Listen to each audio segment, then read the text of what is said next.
வணக்கம், welcome back to chef Deena's kitchen. இன்றைக்கி நம்ம கிச்சனில் பார்க்க போது சூப்பரான குலோப் ஜாமுன்.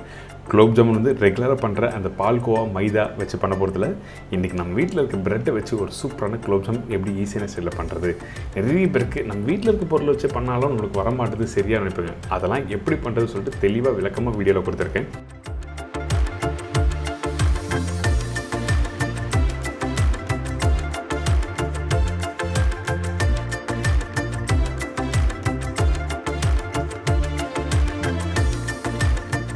இதை தொடர்ந்து செட்னா ஸ்பெஷல் சீனி பணியாரம்.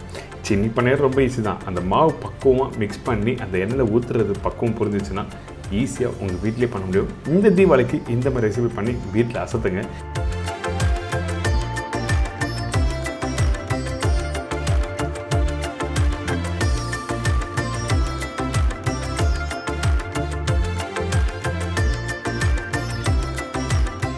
இப்போ ஃபஸ்ட்டு பார்க்க போது பிரெட் குலோப் ஜாமுனுக்கு தேவையான பொருட்கள் பார்த்தலாமா? பிரெட் குலாப் ஜாமுனுக்கு தேவையான பொருட்கள்: மீடியம் சைஸ் பிரெட் 1 பாக்கெட், பால் 100 ml, சர்க்கரை 1/2 கிலோ, ஏலக்காய் பவுடர் 1/4 டீஸ்பூன், ஆயில், ஃப்ரை பண்ணுறதுக்கு தேவையான அளவு, பிஸ்தா, கார்னிஷ்க்கு தேவையான அளவு. இதாங்க பிரெட் குலாப் ஜாமுனுக்கு தேவையான பொருட்கள். இந்த பிரெட் ஜாமுன் ரெடி பண்ணுறதுக்கு எப்பவும் போல் சுகர் சிரப் ரெடி பண்ணுறோம்.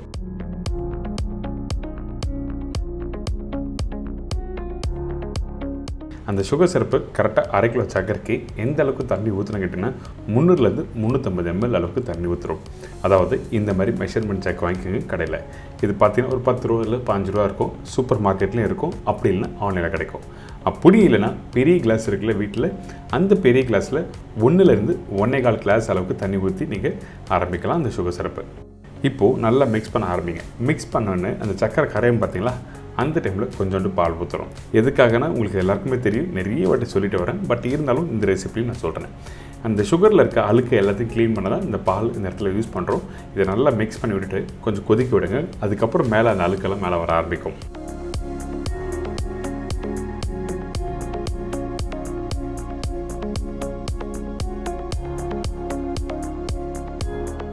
பார்த்தீங்களா, அந்த சுகரில் இருக்க அழுக்கெல்லாம் மேலே வருதா? இப்போ நம்ம என்ன பண்ணுறோம், இதை அப்படியே ஸ்ட்ரெயின் பண்ண போகிறோம். கொஞ்சம் அழுக்க நீட்டாக க்ளீன் பண்ணி எடுக்கணும்னு வச்சிங்கன்னா அந்த டைமில் இந்த மாதிரி பச்சை தண்ணியை ஊற்றி அதுக்கப்புறம் ஸ்ட்ரெயின் பண்ணால் உங்களுக்கு நீட்டாக எடுக்க முடியும். கொஞ்சம் பழக்கப்பட்ட ஆளாக இருந்தால் நீங்கள் டேரெக்டாகவே தண்ணி ஊற்றாமல் நீங்கள் ஸ்ட்ரெயின் பண்ண ஆரம்பிக்கலாம். இந்த சுகர்லாம் பார்த்தீங்கன்னா நீங்கள் நிறைய கடையில் போய் லூஸில் வாங்கியிருப்பீங்க. 1 கிலோ 2 கிலோ பாக்கெட் சுகர் வாங்கியிருப்பீங்க. ஆனால் அந்த பாக்கெட்டில் வர அழுக்கு தான் இந்த மாதிரி இருக்கும். இதை அப்படியே நீங்கள் ப்ரிப்பரேஷன் பண்ணும்போது கண்டிப்பாக அந்த ஜாமுன் ஃபர்ஸ்ட் டே சாப்பிடும்போது நல்லாயிருக்கும். ஆனால் 2வது நாள் இல்லை 3வது நாள் சாப்பிடும்போது கண்டிப்பாக ஒரு மாதிரி ஸ்மெல் வர ஆரம்பிச்சிடும். அதுக்காக தான் இந்த மாதிரி க்ளீன் பண்ண சொல்கிறேன்.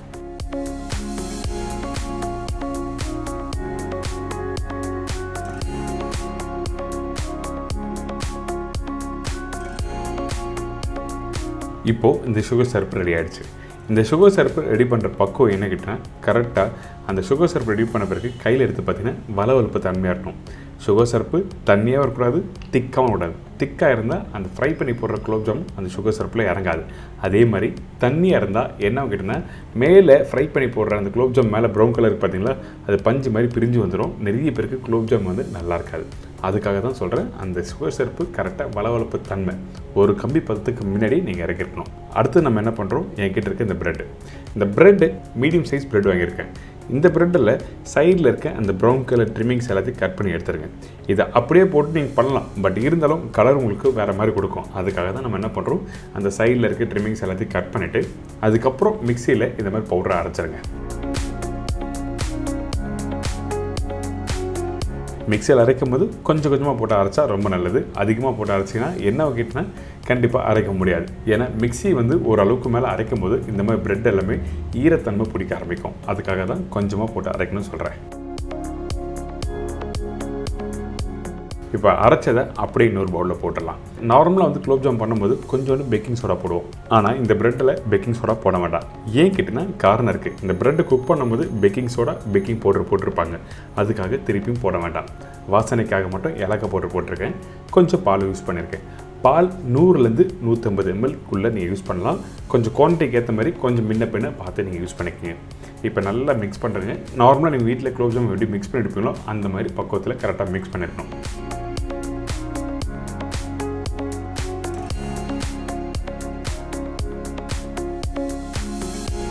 நல்லா சாஃப்டாக இருக்கணும், அதே டைமில் லூஸாக இருக்கணும். லூஸ்னால் ரொம்ப லூஸாக இருக்கக்கூடாது, அதே டைம் கெட்டியாக இருக்கக்கூடாது. எல்லாருக்கும் தெரியும் குலோப் ஜாமுன் எப்படி பண்ணுறது, அதனால் உங்களுக்கு தெளிவாக புரிஞ்சிருக்கும்.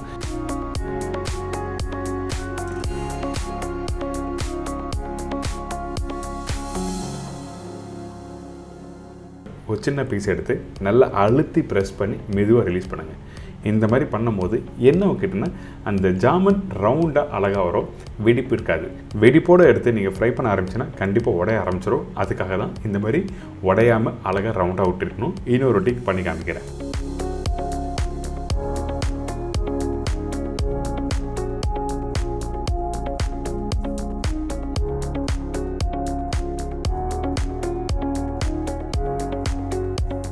ஃபஸ்ட்டு ப்ரெஸ் பண்ணுங்கள், அதுக்கப்புறம் மெதுவாக ரிலீஸ் பண்ணுங்கள். ரிலீஸ் பண்ணிட்டு மேலோட்டமாக ரவுண்டாக இருக்குங்க. இந்த மாதிரி ரெடி. ரொம்ப சிம்பிள் தான். இதே மாதிரி தான் எல்லாத்தையும் ரெடி பண்ணி வச்சுருக்கேன்.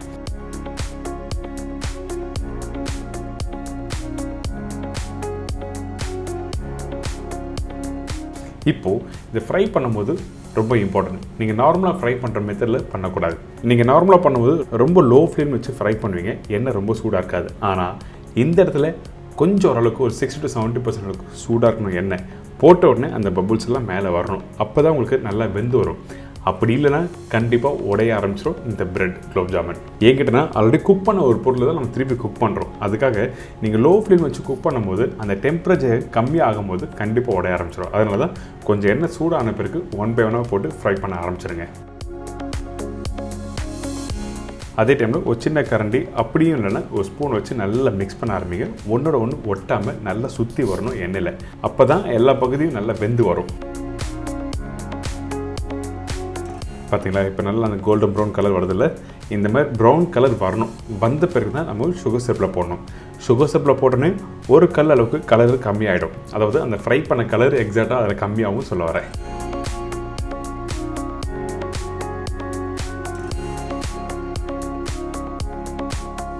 இப்போ ரெடியானதை ஏற்கனவே ரெடி பண்ணி வச்சுருக்க அந்த சுகர் சிரப்பில் போட்டிருக்கேன். இப்போ எல்லோரும் தெரிஞ்சிருக்கும் இந்த குலோப் ஜாமுன் எப்படி பண்ணுறதுன்னு. இந்த இடத்துல இன்னொரு முக்கியமான விஷயம் என்ன கேட்டிங்கன்னா, இந்த ஜாமுன் ரெடி பண்ண உடனே நீங்கள் சாப்பிட முடியாது. ப்ரெட்டு யூஸ் பண்ணி பண்ணுறதுனால ஓவர் நைட்டில் நல்லா ஊறணும். அதுக்கு பிறகு மறுநாள் எடுத்து சாப்பிட்டீங்கன்னா சூப்பராக இருக்கும். இதே ரெகுலராக பண்ணுற ஜாமுன் அதிகபட்சம் ஒரு 2 to 3 மணி நேரம் ஊறினா நீங்கள் அப்போயே எடுத்து சாப்பிடலாம். இந்த மாதிரி ரெசிபிக்கு மறுநாள் எடுத்து சாப்பிட்டீங்கன்னா சூப்பராக இருக்கும். கண்டிப்பாக ட்ரை பண்ணி பாருங்கள். இது தொடர்ந்து செட்டிநாடு ஸ்பெஷல் சீனி பணியாரம் எப்படி பண்ணுறது பார்க்க போகிறோம். அந்த ரெசிபிக்கு தேவையான பொருட்கள் பார்த்துலாம். அதுக்கு முன்னாடி நம்ம சேனலில் நிறைய பேர் வீடியோ பார்த்து வீட்டில் ட்ரை பண்ணுற சொல்கிறாங்க. இதுலேயும் இன்னும் கொஞ்சம் டவுட் எதுனா இருந்ததுன்னா நீங்கள் நேராக கூகுள் போங்க. கூகுளில் போய்ட்டு www.chefdeenacooks.com டைப் பண்ணுங்கள். என்னோடய வெப்சைட் ஓப்பன் ஆகும். உங்களுக்கு தேவையான ரெசிபியை நீங்கள் டைப் பண்ணினா ஃபோட்டோ ப்ளஸ் எக்ஸ்ப்ளனேஷனும் உங்களுக்கு தெளிவாக கொடுத்துருப்பேன்.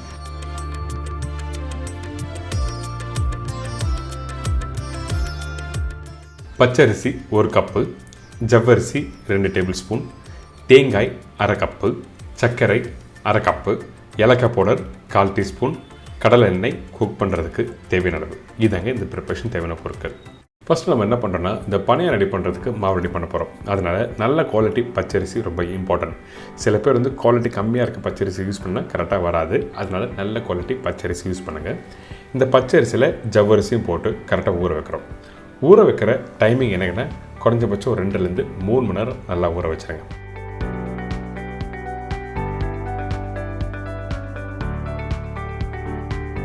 வாஷ் பண்ணி எடுத்திங்கன்னா இந்த மாதிரி இருக்கும். பாருங்கள், அந்த ஜவ்வரிசிலாம் எந்த அளவுக்கு நல்லா ஊறி இருக்குது. இந்த மாதிரி ஊறினா தான் கரெக்டாக உங்களுக்கு மாவு அரைக்கிறதுக்கு ஈஸியாக இருக்கும். அதே டைமில் வந்து எண்ணெயில் ஊற்றி பொரிக்கிறதுக்கும் கரெக்டாக வரும் டெக்ஸ்சர்.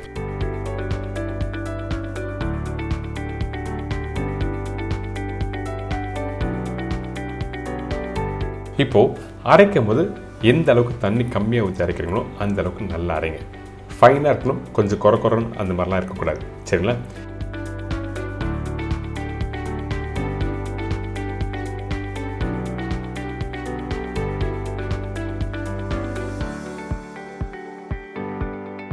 இதில் இந்த தேங்காவை போடுறோம்.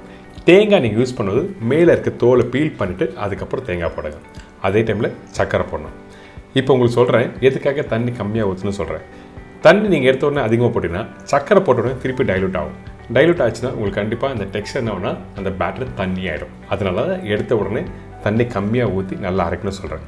இப்போ அரைச்ச மாவை அப்படியே இன்னொரு பவுலில் ஊற்றிருக்கேன். இந்த மாவில் வாசனைக்காக ஏலக்காய் பவுடர் போட்டிருக்கோம்.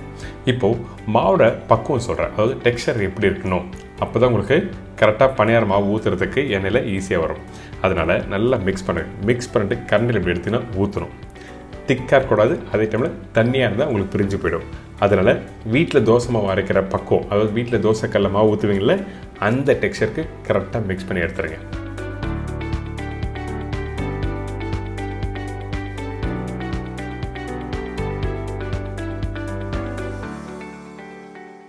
பேட்டரோட பக்குவம் தெரியுதா? இந்த மாதிரி தான் கரெக்டாக இருக்கணும். அதே டைமில் குழிக்கரண்டி யூஸ் பண்ணுங்கள். இதுக்கு பிறகு இன்னொரு முக்கியமான விஷயம் என்ன, நீங்கள் இந்த கடாயில் ஃப்ரை பண்ணும்போது குழி கடாய் தான் யூஸ் பண்ணணும். எண்ணெயோட அளவு அதிகமாக இருக்கணும். அதாவது நீங்கள் எந்த சைஸ் கடாய் வைக்கிறீங்களோ அதில் ஒரு 70 to 80% எண்ணெய் ஊற்றிருக்கணும். அகலமான கடாய் வச்சுன்னா உங்களுக்கு குக் பண்ணுறதுக்கு எண்ணெய் அதிகமாகவும் கரெக்டாக உங்களுக்கு வெந்து வராது. அதனால தான் குழி கடாய் யூஸ் பண்ண சொல்கிறேன். இதுக்கு பிறகு நம்ம என்ன பண்ணுறோன்னா, ஒரு கரண்டி மாவு எடுத்து அப்படியே கவுக்கணும். அப்படி கவுத்தா தான் உங்களுக்கு கரெக்டாக ஷேப் ரவுண்டாக கிடைக்கும். அதே டைமில் மீடியமான ஃப்ளேம் வச்சு குக் பண்ணுங்கள்.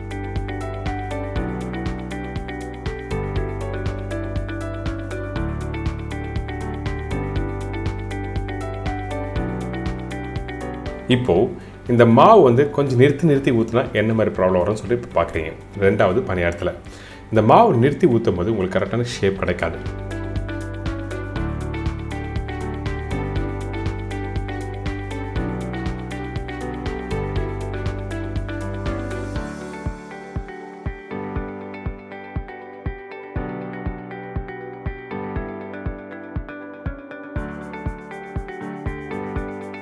ஒரு கரண்டி மாவு எடுத்து அப்படியே கவுக்கணும்.